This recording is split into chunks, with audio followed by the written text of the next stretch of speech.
Okay, the funniest thing I've seen from St. James's Place in a long time. I write a newspaper column each week for a paper, a financial column, and in that capacity, I've received this from a source that shall remain anonymous. And the latest spin that St. James's Place are having on why they're rubbish, but you should stick with them, is this. Their argument is, look, we might not have the pedigree funds, and all ours are rubbish, but the pedigree ones become rubbish after 3 years. Now, there's a couple of points here.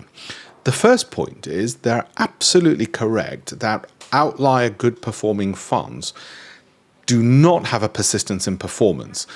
What they're saying is we don't have any of those good ones anyway, right? And if you look at them going forward, those good ones we'd never had perform poorly. That's correct. Academic research shows there is a lack of persistence of performance amongst fund managers. So the outliers tend to revert back to mean performance. Why is that? Well, Eugene Fama got a Nobel Prize in economics for showing that that kind of data occurs when something is random and chance. In other words, those fund managers were outperforming by pure chance. In other words, they were throwing 10 heads in a row. And so take a large enough sample size of fund managers, somebody's going to get 10 heads in a row. They're going to look like an outlier, a good tosser of coins, but in actual fact, it was chance and luck. So St. James's Place are right that not only do they not have any good funds, but on top of that, as well as not having good funds, those good funds that they don't have will revert back to mean and underperform anyway.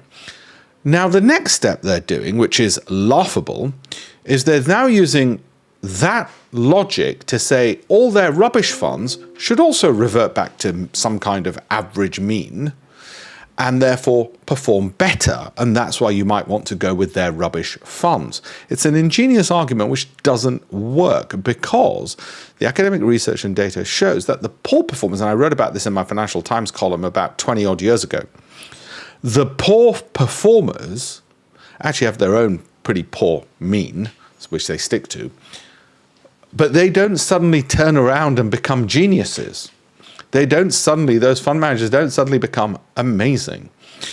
In other words, if you invested in a really bad fund manager, the chances were they were going to remain poor and rubbish and incompetent. Okay? Put another way, if you give all your investment money to my 6-year-old son, and he's not very good at investing, he's not about to become some kind of mean reverting, because you just put him in a pool of fund managers, some kind of mean reverting, average, brilliant performer. Anyway, it just goes to show, just not only are they desperate, but the amount of spin they're trying to put on this and say, right, guys, they sit around a board table, and what they're obviously saying around that board table is, okay, guys, how do we spin this? We haven't got any other good funds. Hey, I know those good ones didn't do too well after a while. Yeah, how does that help you? What you've just proven, St. James's Place, is the whole bloody industry is rubbish. Not only you're absolutely right. Hey, guys, we're not that rubbish because, look, even the good ones became rubbish after a while. You've now trashed the whole industry. Thank you for doing my job for me. It's something which I've been saying since all those columns in the FT. And if you want to if you want to read my book, Investing Unplugged, where I disclose all this research anyway, we've got hedge fund managers, multi-billion-dollar hedge fund managers endorsing it, Bloomberg TV presenters, Financial Times columnists endorsing it. So if you want to read all the research which goes behind this, please do. Have a look at my campaign for $1million.com. Have a look at alpeshpatel.com/links. alpeshpatel.com/links as well to learn more about this fundamental problem. But yeah, thank you, St. James's Place, for doing my work for me, not only proving that you have mutts, but also that any funds which are outlying, which you don't have, elsewhere in the industry will revert back to a poorer mean. Now, you might then ask, well, why is that?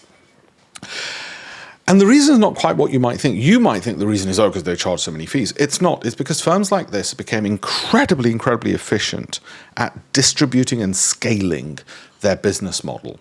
And all credit to them. They're far better than me at bringing in billions of dollars, billions of pounds of money Okay, whether it's them, whether it's Vanguard, Fidelity.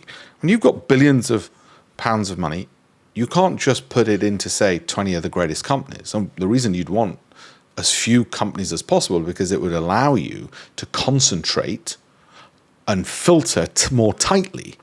So you'd have the highest possible standards. There's only one Nobel Prize winner a year after all. Why aren't there 1,000 like these spray and pray fund managers? Because 1,000 people won't be as good as that one individual. That's the point. There might be 2 or 3 who'd be in contention, maybe 20 in a year who'd be of that caliber. But you're not going to make the pool, the requirements so wide by spraying and praying that even I get a Nobel Prize in economics, are you? Okay? So what do they end up doing? These fund managers say, we've got too much money, we can't just put it all into 20 companies because we'd end up taking over some of those companies because we've got trillions to deposit and deploy.